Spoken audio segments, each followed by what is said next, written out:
All right. As I stated, I have special guest Michael Stone on the show today. Michael, thank you for joining us. Hey, thanks for having me. Absolutely. And you've got quite a resume here. Michael's been in the construction space for a long time. He's the owner of Markup and Profit. You can find him at markupandprofit.com. He's got programs, he's got coaching, he's got books, he's got live events. You can book him for business strategy. He's got books. I mean, it's a lot of great stuff. I really spent a lot of time on your website. So really looking forward to getting into it today. So just to start off, for those of our listeners and watchers that don't know you, kind of give a little bit of background about how long you've been in the industry and how you launched Markup and Profit. Okay. Well, my dad owned probably one of the largest electrical and HVAC contracting businesses in the Midwest for many years. And of course, when I got old enough to push a broom, I was always busy cleaning and whatever. I started estimating projects with him back in 1954, and that was electrical, HVAC, power and telephone lines, that kind of stuff. And during the years, I worked in a variety of trades. Did 3 years in the Army, in which I was involved in construction there as well. And I worked in a variety of trades after that. You name it, I worked at it. And even when I was working full-time as a plumber, I would volunteer to other trades like tile setters or floor covering or painters. I'd go work with them nights and weekends for free as long as they gave me as much information, answer all my questions. I was trying to learn about these other trades because I wanted a well-rounded background, which I got. Anyway, I worked at that, and eventually I worked my way to the point where I liked estimating. I was good with numbers, and I worked my way into a full-time estimating position in 1969. I worked for 4 or 5 companies since then, 2 that I've owned myself, and then I worked for 2 of the largest remodeling contractors in the nation. I wrote the Markup and Profit book, started it in 95, finished it in early 98, and it came out in January of 99. Instantly we had, just a swarm of people asking me to do talks and classes and seminars and you name it. And so we kind of drifted out of our construction business and into full-time coaching. Also, I got certified for arbitrations in 1997. So I've done a lot of arbitrations all over the western half of the United States. I also wrote a book on, I knew a lot of contractors had trouble with sales, and so I wrote a book on called Profitable Sales, a Contractor's Guide, and that came out in 2007.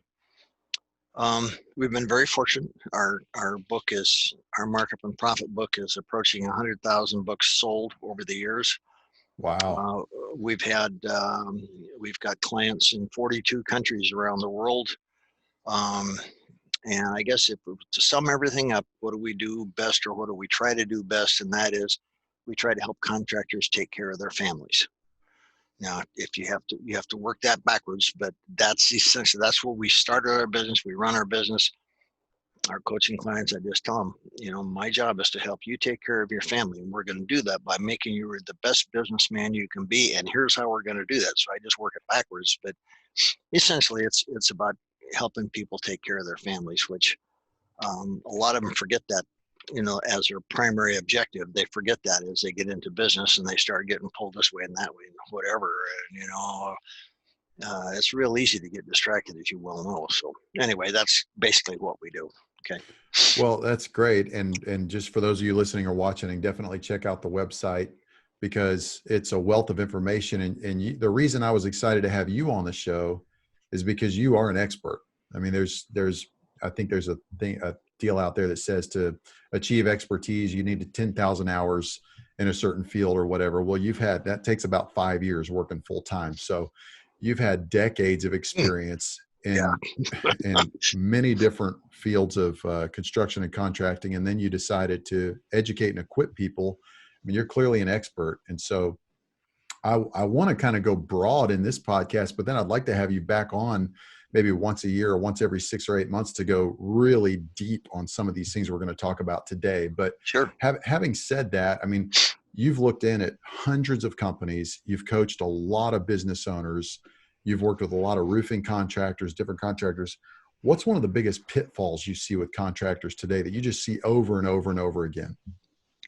Okay, this recent pandemic has really brought out the biggest problem I see with most contractors.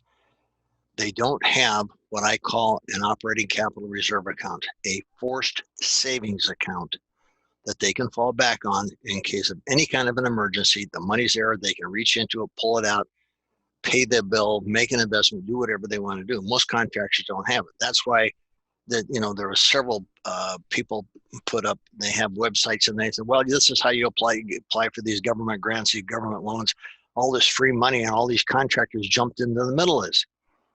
Hey gang, I'll tell you something. There ain't no free money. There's no free lunch. And the sooner people wake up to that, the better. If it's, Zig Ziglar used to have a saying, if it's going to be, it's up to me. Okay. This is why if you have an operating capital reserve account, you set the money aside. You start with 1% off of every check in the door and gradually work your way up to 2, 3, maybe as high as 4% off of every check. And it goes off into a savings account over here, not a toys account. It's a savings account, 2 signatures on it. So it's not an emotional withdrawal. 2 people have to agree on it. You have the money set aside, and depending on the company, as an example, specialty contractor like a roofing contractor should probably have about 4 or 5 months worth of overhead set in there. Remodeling contractors, 7, 8, maybe 9 months of overhead set aside. New home construction, we're probably a year to 12, 14 months, something like that. You put the money in there, set it aside. Now, if you had that thing in place in January and February this year, when all this pandemic kicked in and all the problems we're having, you didn't have any worries because your bills are paid through July, August, September. Okay, and here we're just ending June. If the money's in the bank and you haven't had any jobs come in, no phone calls come in, and you don't worry, the bills are paid.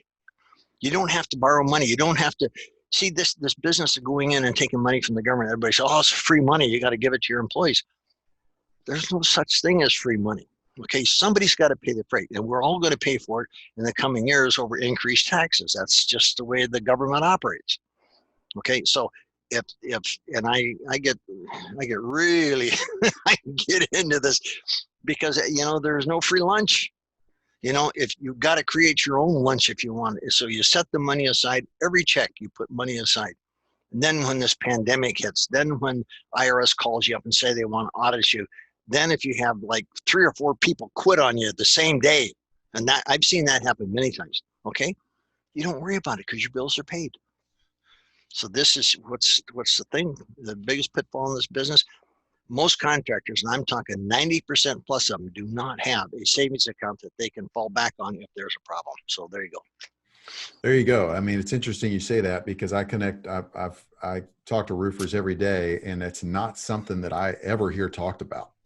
And a lot of guys that get into roofing, they make a lot of money and then they go broke. And you hear the stories of guys that make it really big, and then next thing you know, a few years in, they're filing bankruptcy. And it's been told that the guy that hired me, that I partnered with, the Form Roofing Mastery, he's been in this space for 20 years, got into it with his dad. But he said somebody told him a few weeks ago, you're the poorest rich guy I know.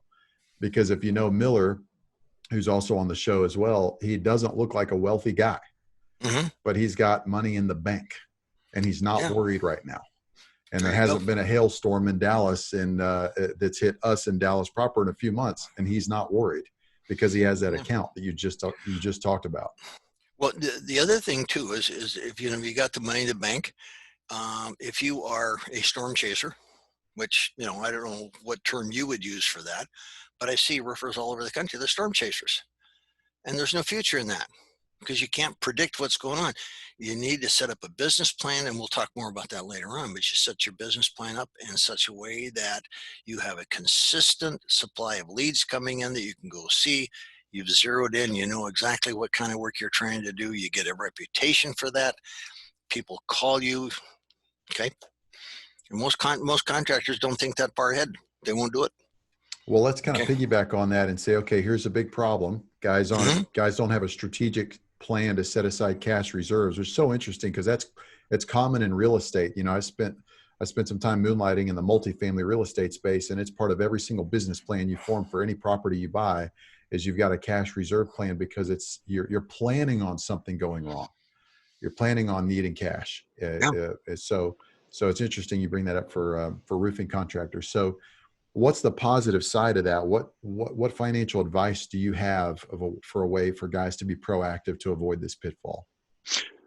Okay, this is one of the issues that I see quite frequently, and that is to make darn sure that your CPA that you have that does your quarterly or sometimes quarterly, but for sure your year-end taxes, that they know and understand your business.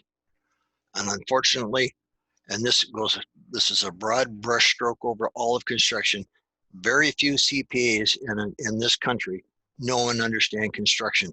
And let me give me the best example of that. When we do coaching, I always request a profit and loss statement for the last 12 months. Well, not only do they don't give me the last 12 months, they give me the last 3 or 4 years, which I don't want, which means absolutely nothing to me. And they get and the P&Ls they do give me are incorrectly compiled.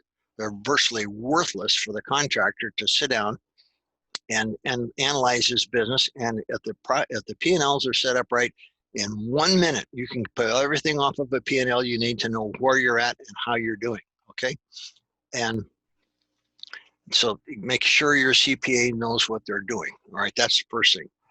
And the second thing that I think contractors can do, which very few of them do, is provide financing for their customers. It's not that hard to do. There's banks and lending institutions out there, maybe even some private lenders, that you can partner with where you can do 2 ways. You can either refer your customer to them to get a loan, or you could act as a dealer yourself, fill out the paperwork and submit it. A lot of times right at the table, okay, whether a business person or a homeowner or whatever, you can do the financing yourself. And most contractors don't do that. And the ones that do that find a jump of 20 to 30% in business in the next 12 months, as soon as they take on the financing. We see this, and I travel the U.S., border to border, coast to coast, every year, and in 30 to 50 trips, depending. I'm cut way back this year, but in previous years, that's what we've done. The contractors that provide financing are the ones that always do well, okay? So those are 2 things that when you're looking at for a contractor, want to make sure that he's assuring himself some good sounded financial advice. Get a good CPA, provide financing for your customers.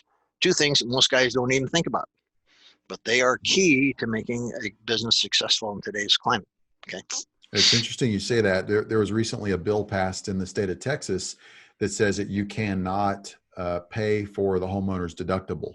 You can't work some kind of creative financial plan to make it to where basically they don't pay their deductible. You can't pay it back with a gift card and stuff like that because it's punishable by law. The homeowner can get sued or the homeowner can get charged for it. And you as the roofing contractor, I think it's $20,000 can get charged for it. So a lot of guys are saying, I still see ads on Facebook of roofers saying, we'll take care of the deductible or whatever. And I'm thinking, man, these guys are running a risky business here, but we use it to our advantage. It's like, hey, we're going to follow the law. We are a law-abiding company. We can't pay your deductible for you, but what we can do is offer great quality service. We have a great reputation. We're going to give a warranty, a workmanship warranty, and we're also going to do all these things to educate you in the process. And we're going to make sure that you have everything on your claim that you need, to make sure that we're going to communicate with your adjuster and make sure that they know everything that should be on there as well, the damage we see. And at the end of the day, the homeowner knows they're getting great service. And we use it to say, look, we're working under integrity here. We're not going to discount what you need. We're going to make sure you get the job you need, but we're also not going to work some kind of creative scheme out to where you don't pay what you need to pay your insurance company.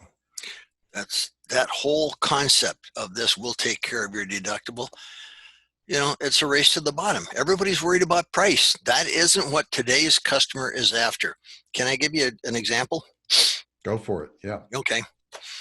We have the building I'm in here is 24 by 36 and it's attached to our house, which is back over this way. Between the 2 buildings, we got 41 squares on our roof. Okay. A little bigger than average, right? So I called some friends and got some referrals for 2 different roofers. First guy came out, showed up on time, said, I'm going to climb up. He asked me what I wanted, and I told him where I thought the bad spots were. And I said, this is what I would like done. We're going to need a new roof, or what are we doing here? He says, give me about an hour. Got his ladders out, up on the roof he went. Came back down. He says, all right, here's the plan. We got to tear everything off, and I've got to, replace the flashings, and we're going to get rid of the because I told him I had some vents that the previous roofer came in and drove nails in too far, split the vents, water leaked in, ruined my living room ceiling, cost me $3,000 to fix. Anyway, so he climbs up there, comes down, gives me a rundown. Here's what we're going to do. Ta-da, ta-da, ta-da. Put in ridge vents. Going to replace some barge rafters I got up there. And I said, well, bring him out, and I'll paint them for now. I'll take care of it all. I'm going to do this, this, and this, and then we're going to clean everything up, and we're going to cover it. We're going to do it in sections, so if it rains, it won't bother us. And here's your price. And it was just under $17,000. Well, I had a heart attack. It's been a while since I did it, bro. Okay, fine. We'll get back in. So he took off and went to Alaska fishing for a week. In the meantime, I called another roofer that was also highly recommended. He's going to come out. Well, he couldn't tell me for sure when he's going to come out next week. And so we go through the next week thing. He doesn't bother to call me at all. And so the following week, I'm off to the doctor's appointment. He shows up unannounced, no phone call or nothing, walks up, knocks on the door. Oh, I'm your roofer, blah, blah, blah. And I told him, Michael's not here and he wants to talk to you. Oh, well, I'll take a look. And he walked around the house, got in his car and left. And so the next day, here comes this email with his proposed what he's going to do on it. Doesn't bother to talk to me, doesn't say anything. He's $1,000 less than the first guy. Okay. But I'll tell you what, I wouldn't even consider him. I would not consider him. I'll pay the extra $1,000 because I know what that guy's going to do for me. Okay. The second guy out, he might as well not even come out here because very, very poor business practices, number one. And he didn't tell me about, he didn't address the vents that I told him that I wanted those vents out of here because they're plastic and, they shouldn't have been up there to begin with. Okay. I wanted ridge vents on everything now. And, and I wanted a decent shingle. I don't expect, the $500 square shingles or anything like that. But he didn't take the time to make sure that he had asked me the questions or anything else. And so I automatically eliminated him. To me, it's not about price. To me, I've got a hell of an investment in this place. Okay. And that roof, that's where everything starts right there. If that roof fails, and we just sat here for 6 months and had that nasty living room ceiling spot just kept getting bigger and bigger and bigger, and we couldn't figure out where it was coming from until we had a guy come out and he tore everything off until he finally found it. All right, and then we fixed it, and then we had the ceiling fixed inside. But it isn't about price. And most customers today, it's not about price. There's been surveys done showing that customers, if they say, why did you pick this contractor? Why did you pick that contractor? Price is 7th or 8th on their list of priorities when it comes to picking a contractor. It wasn't even on my list of priorities when I had those roofers come out because I knew what I wanted. I don't care what the price is. It is what it is. You got to pay it. Okay, pay it. Be done with it. But if you act like a flake, you're not going to get my business. So that's exactly what you're just talking about. These guys running around trying to be, pay the deductible. It's all about price, and that's no way to run a business. And very seldom do those companies last more than 2, 3, 4 years and they're gone. Okay. That's so true. It's such a good point. I mean, you hear it mentioned in sales over and over again that you're not selling on price, you're selling on value. And before I got into the roofing world, I was in healthcare software sales. Oh boy. For a couple of years, and we sold a very expensive software, and you're selling enterprise level software to healthcare organizations, and they already know it's not about price at that point because you're going to change the way a lot of people do their job. You're changing the way people take notes on medical conditions. You're changing a lot of things. And anytime we would get pushback on price, I'd say, well, the software we're using now is only $600 a month. And if we sign up with you guys, it's going to be $1,300 a month. I say, okay, yeah, well, you're going from 3 features to 10. You're probably going to save 20 hours a week of processes that are completely automated. Your nurses are going to go home earlier. They're going to be happy. Your physician burnout's going to be lower. There's all these things that are added, Basically, you're going to have a new experience, a new way of life Sure. in your work. If you want the $300 experience, go with it all day long. If that's what you're happy with, go for it, because we're offering you something that's a completely different. And we did the same thing when I got into roofing. Just last week, we got the final numbers on a claim for a customer. We were the second contractor to look at it. First contractor was knocking door to door in a kind of a wealthier neighborhood here in Dallas. Knocked on the door, 70 square roof. They said, hey, let's check it out. They went up on the roof. They came back down. Right then and there, they wrote an estimate for the roof, gave a one-page contract to the homeowner and said, hey, if you sign this, we'll be your contractor. We can come out and take care of it next week. We come along because I actually knew the homeowner. I said, hey, let us take a look at it. We're going to spend at least an hour looking around. We're not going to get up there for 10 minutes and come back down. Let us just do our thing. We looked at it. We wrote up a really big estimate, itemized of how much everything would cost. We took a lot of pictures. We also took drone footage.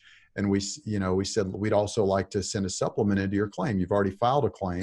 You've already gotten the first check from the insurance company. We think they left a lot of stuff off. And this is we're not trying to do the wrong thing here. We're just said there's dents on your gutters. They didn't put gutters on there. You have the wrong kind of caps. You don't have UL listed caps on your roof. You've got all these extra things. Your fence has pot marks all over this big, nice fence you have in your backyard. They didn't add that to the claim. All these things. So we filed a claim. We filed a supplement. Traveler said, no way. We've looked at hundreds of roofs. We're not doing anything. Okay, fine. We're taking it to appraisal. Took it to appraisal.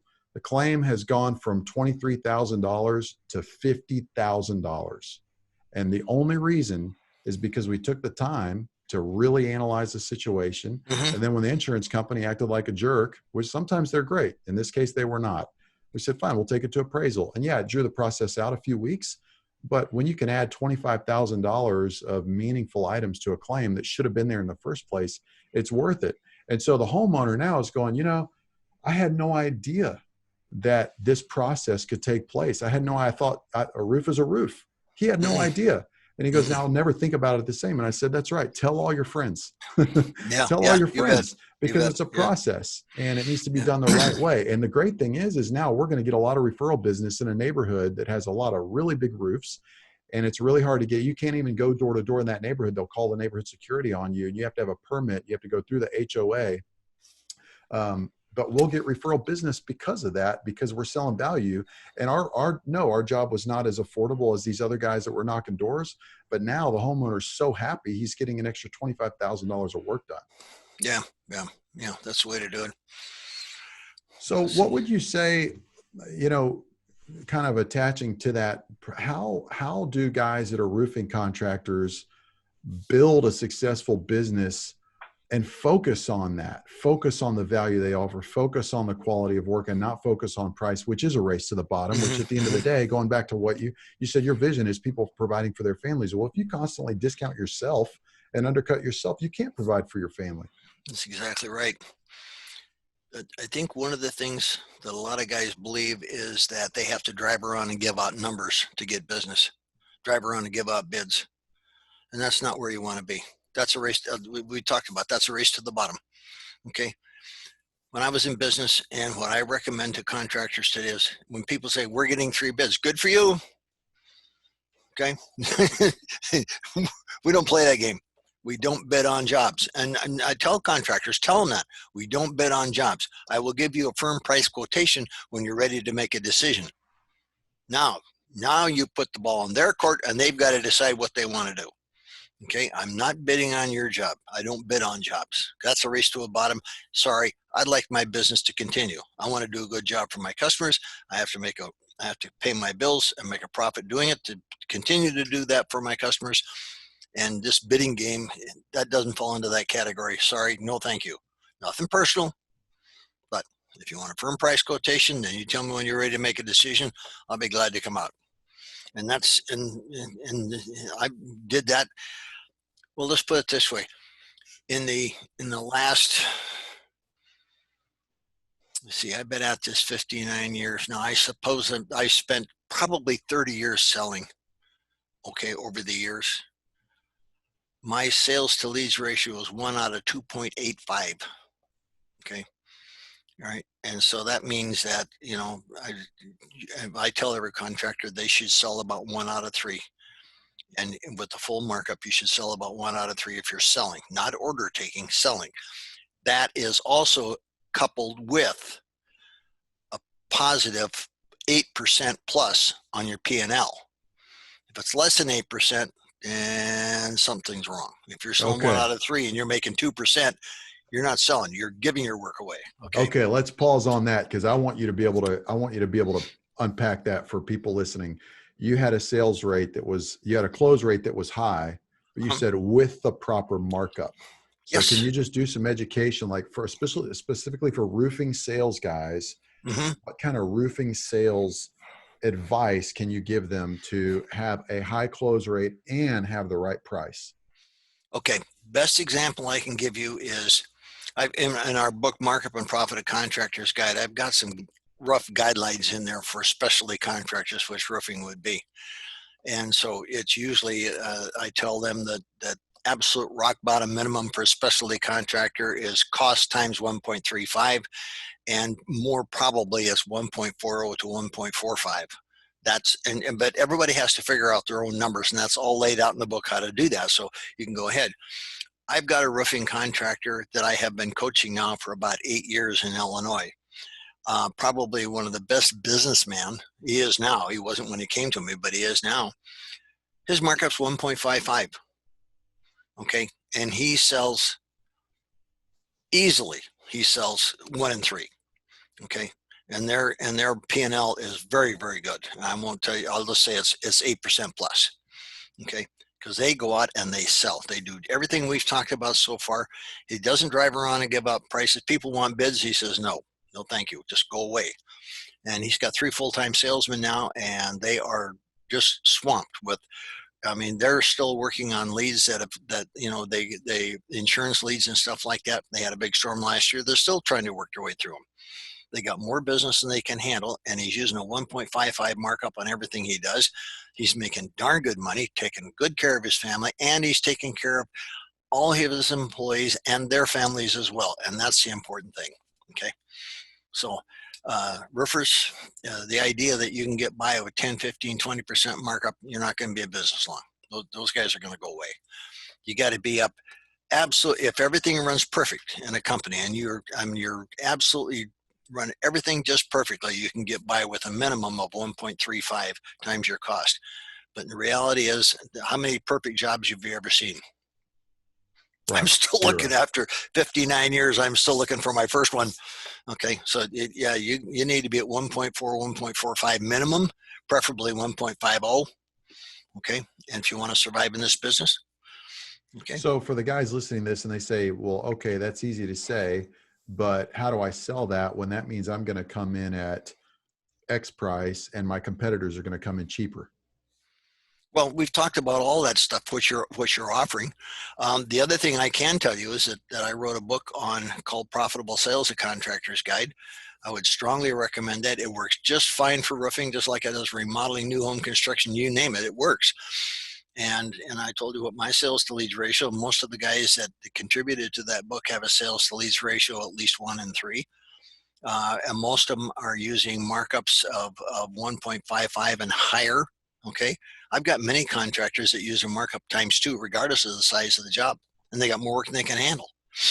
Yeah. Right. You can't worry about what everybody else is doing. You got to focus on what you can do, what you can provide.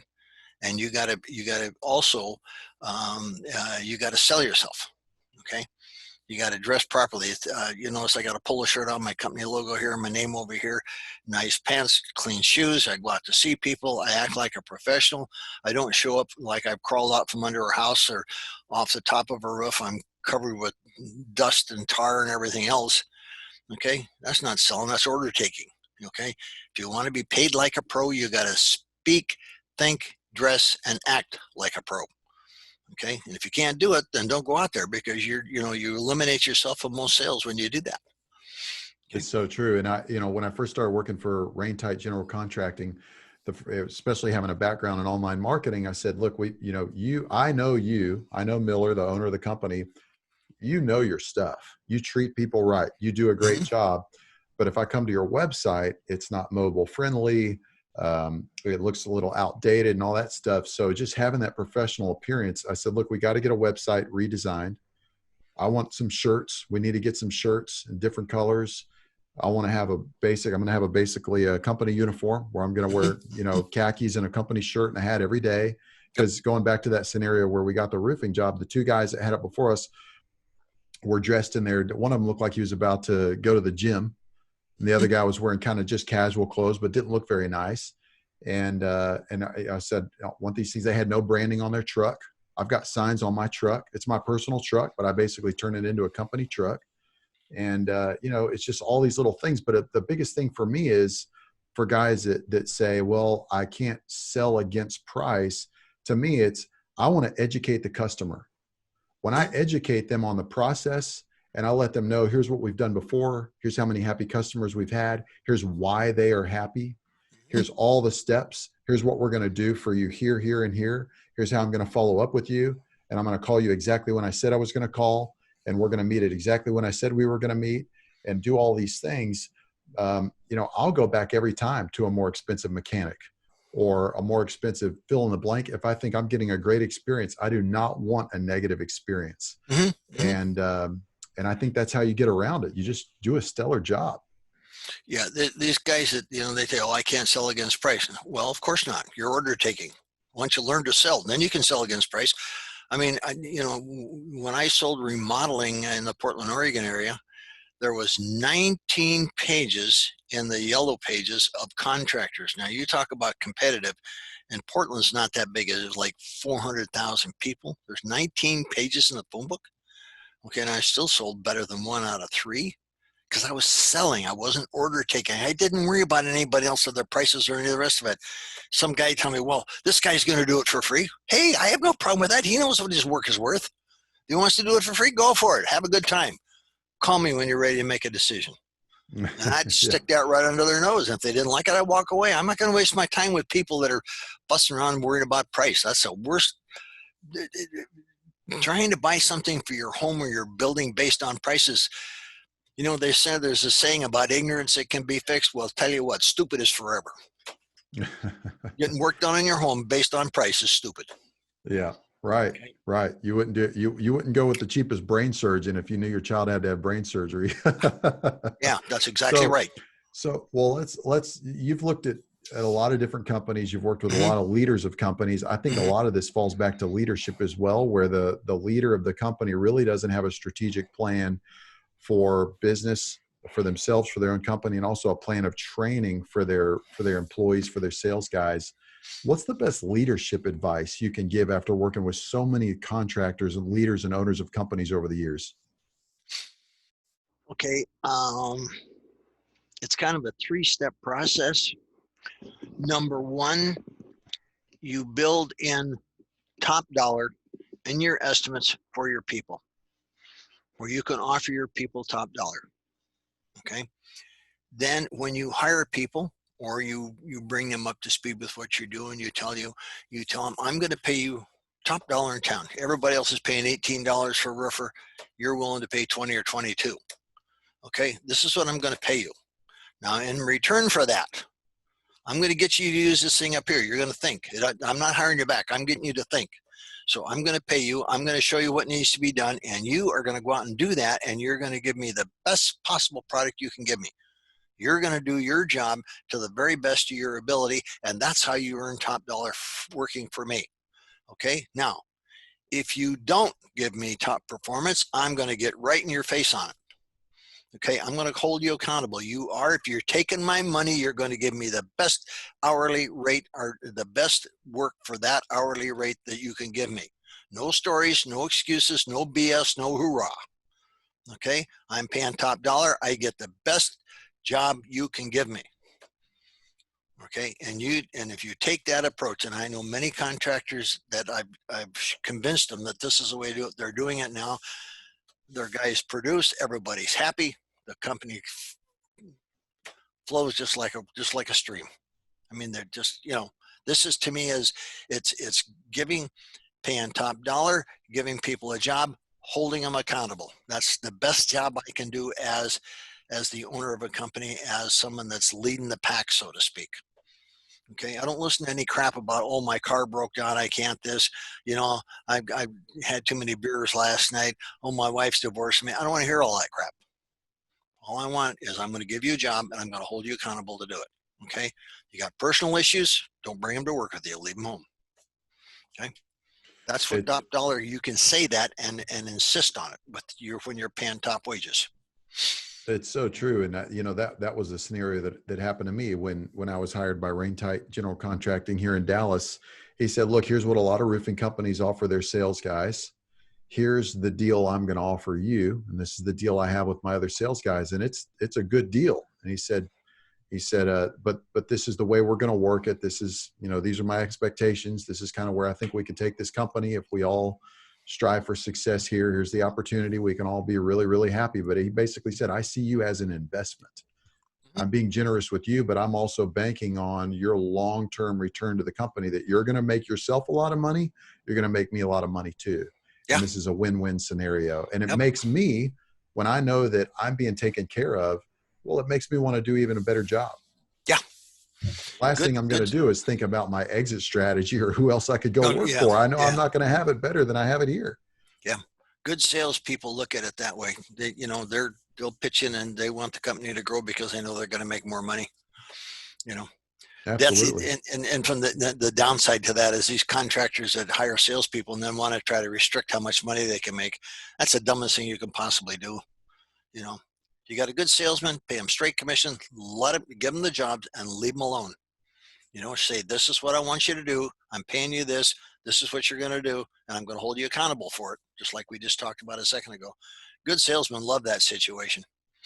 I've had many times people have asked to hire me and I just tell them I work straight commission. Oh, well, we pay salary. Not to me, you don't. See, salary means you're trying to control how much I'm making. Yeah. Don't put a limit on my income. Yep. Absolutely. Yeah. Well, let's switch gears here a little bit. And again, we've got to have you back on the show so that we can just make one of these questions an entire episode. But going back to your company and all the contractors you work with and working with owners of companies and companies all over the U.S., what's the best marketing advice you can give for roofing contractors? Because it's all about the leads. I mean, roofers want leads, and there's a lot of different ways to get leads. And of course, I've got a background in online marketing, so my goal is to kind of dispel some of the myths, expose a lot of the snake oil out there. But roofing leads come in a lot of different ways. Mm-hmm. Guys use telemarketers, guys use online marketing. They use companies like Home Advisor and all this stuff. What's some of the best advice you can give on roofing leads and roofing marketing? Okay. Well, this is personal feeling, and everybody, everybody has opinions, like certain parts of your anatomy, everybody's got it and you got to deal with it. Okay. To me, these online lead generating companies are an absolute waste of money. I mean, they don't do anything for you, can't do yourself. And even worse, if they're a scam is what they are, because if you get down to page 10, 11, or 12 and they're working agreement with you, if you sign on with them, you look on page 10, 11, or 12 and you signed off the rights to your company name, your phone number, all the marketing, all your pictures, everything you have, you signed off to them and they can use it any way they want. And if you complain to them about it, they have a right to sue you. Okay. So this is things that guys don't understand about these lead generating companies. They're a bad way to do business. Now, what's the best way? The companies that I see do the best have a good website. This is what they do. Let's back up even further than that. If you're going to do marketing, first thing you got to figure out is who's our ideal customer? Who do I want to sell to? What's our market? And it isn't everybody in the world. You want to zero in and like Zig Ziglar used to say, you want to be a meaningful specific, not a wandering generality. All right. So you figure out who your ideal customer is. Okay. Now, then you in turn have got to figure out what your ideal job is. What job do you make the most money at? Okay, well, I don't like to do this. It has nothing to do with what you like. It has to do with making money. And if you don't get your arms around that, you're never going to go anywhere in this business world. Okay, so you figure out what you like to do. You find out who your ideal customer is. And then the secret to marketing is figuring out how to tell people about your ideal, tell the ideal customer about your ideal job and get the two together. That's true marketing. Okay. The best way I've seen contractors do that is you get their website set up and fine-tuned so that you can get that ideal customer. You gear your website to the ideal customer so they in turn call you about your ideal job. And when you do that, that's when you start making money. It's so good. Yeah. You know, being in online marketing for years, the company I was with beforehand, we worked with hundreds of customers and built a lot of websites. And a lot of people would call us saying, well, we want to do Google pay-per-click ads. We want, you know, a plumber would call us and say, look, I've got some other plumbing friends that have done it. It's worked for them. I want to do Google pay-per-click ads. Like, okay, well, let's do an analysis of your website real quick. Oh, wait, is this your website? This one page thing that's like a weird yellow brown that was built back in 1990? That we got to change that, because if we do ads and send people to a website, that's the customer's first impression. Yep. And they're, even though you're an expert and you're a great person and people love you, this person that doesn't know you at all, this is the first handshake they get. This is the first impression, and first impressions matter. So I know you want to get into ads, but I'm sorry, we got to get you a website built. And I know you weren't thinking of spending a couple $1,000s on getting a website or whatever, but it's got to be done first. So I'm 100% with you on that. Yeah, I forget the exact numbers, but something like 5 or 6 out of every 10 people that call you go to your website before you even are aware that they're alive. They go to your website, check you out first, and then if they like what they see, they will call you.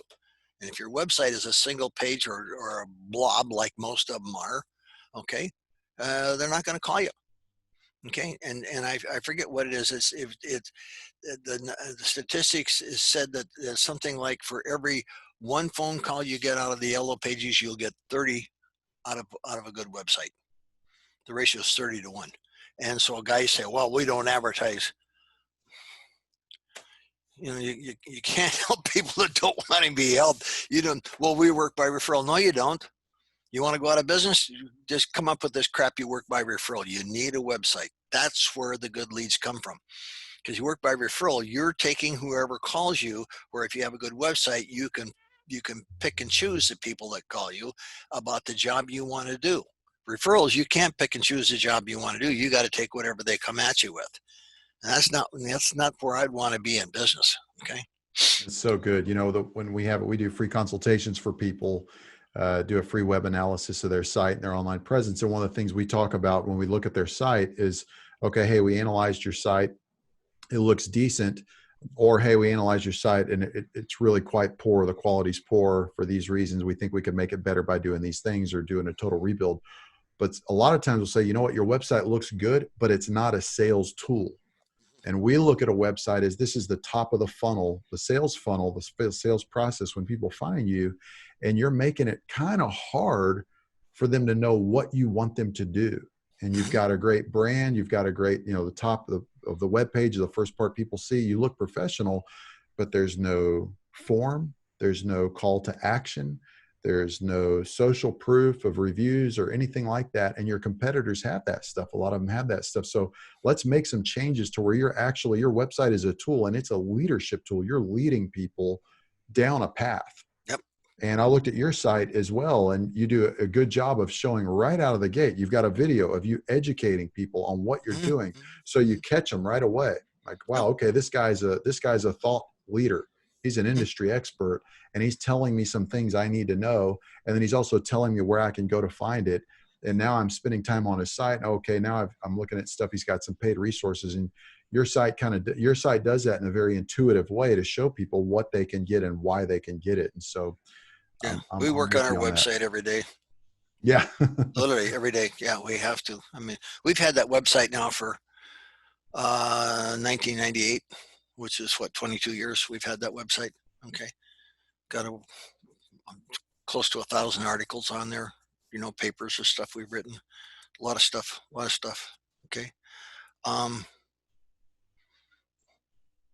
I guess after all said and done, the main thing I would tell guys is if you're using these lead generating companies, get away from them, go on your own, find yourself somebody that's good with SEO and, you know, build your website up.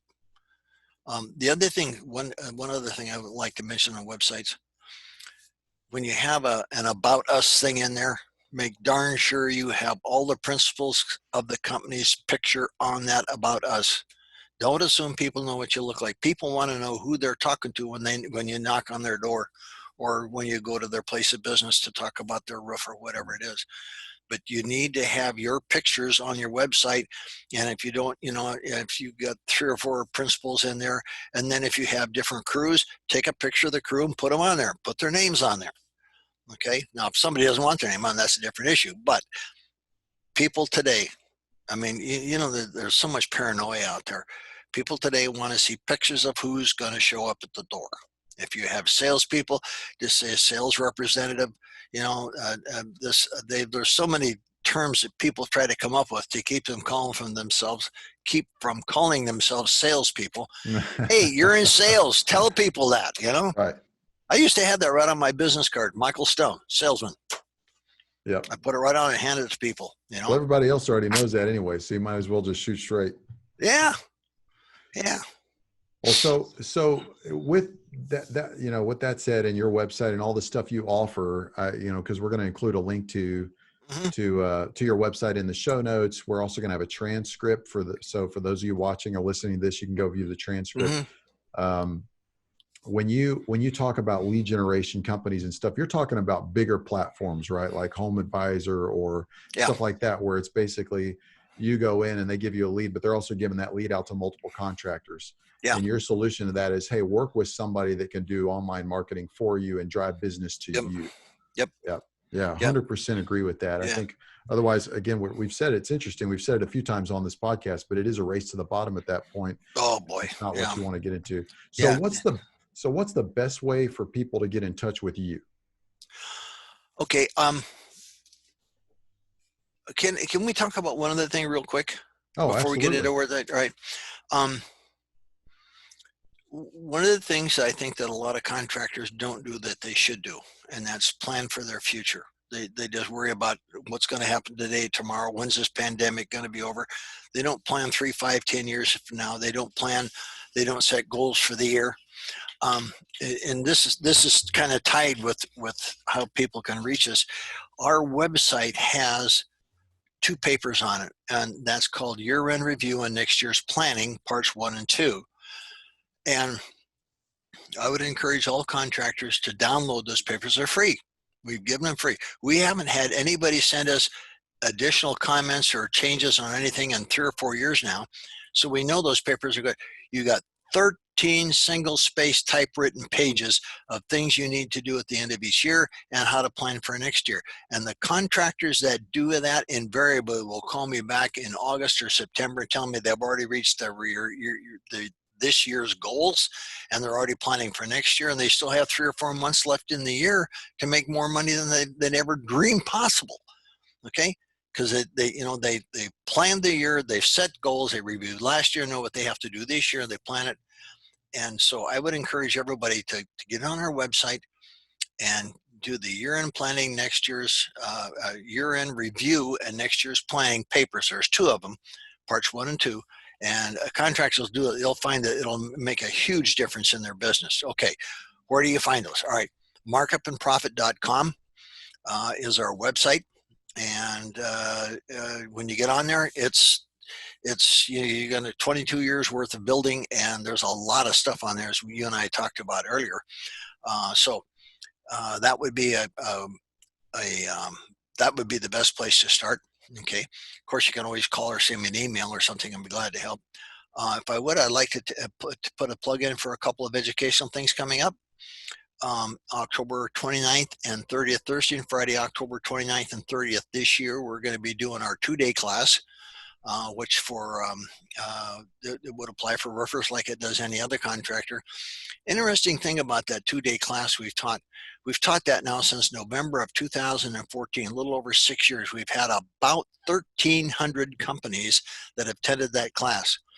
Normal failure rate in construction will range anywhere from 25 to 50% in 4 or 5 year type. In other words, about half the people get into this business will be gone in 4 or 5 years. Okay. In the 6 years we've done this class, of the 1,300 contractors that have attended this class, to our knowledge, only 4 have failed. So Wow. that class will make that much of a difference. And that's unsolicited. It's just, we know this stuff works. It has nothing to do with me. It has to do with good, sound business practices. So when you have less than a 1% failure rate of people coming to this class, that says, that class is well worth the time. So anyway, you can find that on our website, our 2-day Making the Numbers Work in Construction class. We also have 2 other classes coming up. They're 1-hour classes where I get on and talk 15 or 20 minutes like we have this morning, and then I answer questions for probably 30 or 40 minutes. We have one coming up on July 9th on how to work with subcontractors and suppliers. And we have another one coming up on July 23rd on dealing with architects and designers. The intricacies of, and this would apply to roofers as well. So we've got some classes coming up, and I think it will be a well worth the time going. Michael at markupandprofit.com will get me emails in. Our phone number is 360-335-1100. Really easy number to remember. You can type Michael Stone on the internet, and I will pop up usually in the top first page or something. That's another way to get a hold of me. But yeah, we're trying to be there to help guys take care of their families. That's what we do. Well, you guys do a great job. And I Thank know you. the people listening and watching got a lot of helpful insights from this. And so the recording of this will be up on our website at roofingmastery.com. We'll also post it to LinkedIn. So for those listening, they can find you on LinkedIn as well. And I connected with you there, and appreciate how responsive you are, because I know you guys stay busy. So Michael, thanks again for joining the show. No, you're more than welcome. Thanks for having us, and look forward to next time.